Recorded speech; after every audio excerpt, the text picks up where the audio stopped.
sister company, and we make the bags and we bring them back into the market. So the waste that you're generating today, madam, will carry my waste tomorrow. Indeed. Okay, so that's the idea of a closed loop, and that goes through a lot of the business that we have. Heavy plastics can be made with another sister company where we make the shovels, the brushes, and the bins for the CSW workers. Okay. So the waste is being used into a product to bring back into the market. Okay. So you're doing a bit of recycling. Yes, of and course. everywhere in the world, the idea now is to separate your garbage, Yes. so to speak.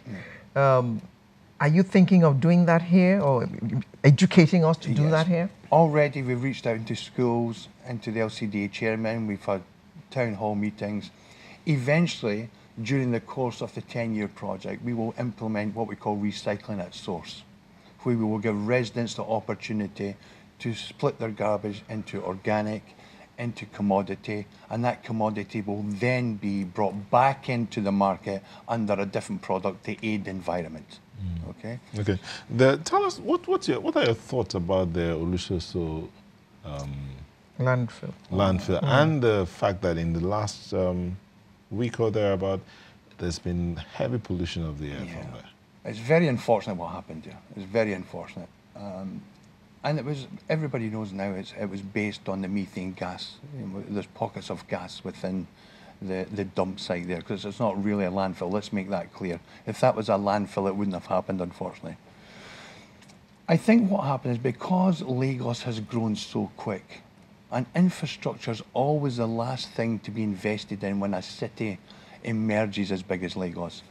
And I just think that the fundamentals weren't caught up fast enough to keep with the growth of the population, you know. And I think the government done the right thing by closing it, you know, for sure, just to alleviate this happening again. Now, the pollution that happens there has been unavoidable, and it will continue to happen over the next 3 or 4 weeks, months, or whatever. Okay, but are you not concerned that this might happen in Ekpe? No, because as I say to you, if we have a look at developing markets, you know, engineered landfills very rarely have an accident. The percentage is less than 1%.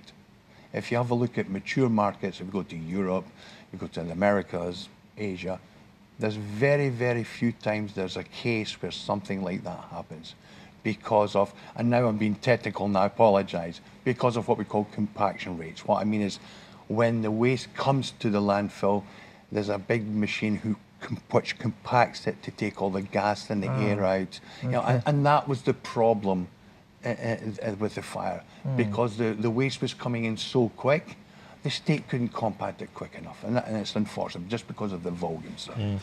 And we have a peculiar problem, well, not problem, situation in Nigeria. There is the PSP doing the work of removing refuse, and then there are these, maybe I should call them illegal cart pushers who go away, collect money from you to remove your waste. And I mean, we don't even know where they dump the waste. We who pay them, we don't know where they dump the waste. So what are you doing about such, you know, cart pushers? Eventually, the system we're putting in place will alleviate a high majority of the cart pushers. But these cart pushers are being engaged to be part of the Visionscape family. Because what we don't want to do as a commercial entity is to take the livelihood or the ability to generate a wage from the communities. So how are you going to employ them? They could be employed as gangmen on the vehicles, as helpers to empty the bins. They could be working on the waste recycling centre that's been built in Epi. And it was the same on the media last weekend. I was very upset with a fellow TV channel when they referred to the people on the landfills as scavengers. They're not scavengers. These people are entrepreneurs. And once we start building the Epi landfill, these people will be embraced again into the system. Okay. They will be paid, they'll be pensioned, there will be health care, and that's our core business model. Talking about core business, you talked about you handle residential waste. What about medical waste, especially with the news that the treatment plant in Oshodi is not working? How are you going to handle that? Well, look, the medical waste is an entirely different company. It's not Visionscape's. It's part of the CLI, but it's not Visionscape's responsibility.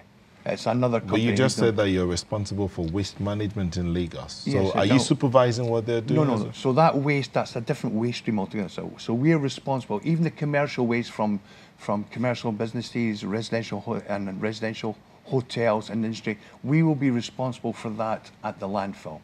But any special waste like hazardous waste, medical waste, dangerous waste will be held by a separate company, and they will be attaining to that, sir. But make it rest assured, none of that waste will be coming to the landfill. Okay, let me just make that perfectly clear to the viewers. There's also the news that some of your drivers and staff have been on strike for the past 3 days. Is that true? No, I think what you will find out there, sir. We started to introduce mandatory alcohol and drug tests, and some of our employees took exception to that. Let's just make this clear, okay? No strike, nothing at all. It was just we introduced mandatory drug and alcohol random testing. As you can understand, if a driver's driving a 26-ton truck, I want to make sure he's able and capable of doing that. Indeed. And that was the exception that some of the staff took. And do you also know that sometimes they are very unruly when they come out of those your beauty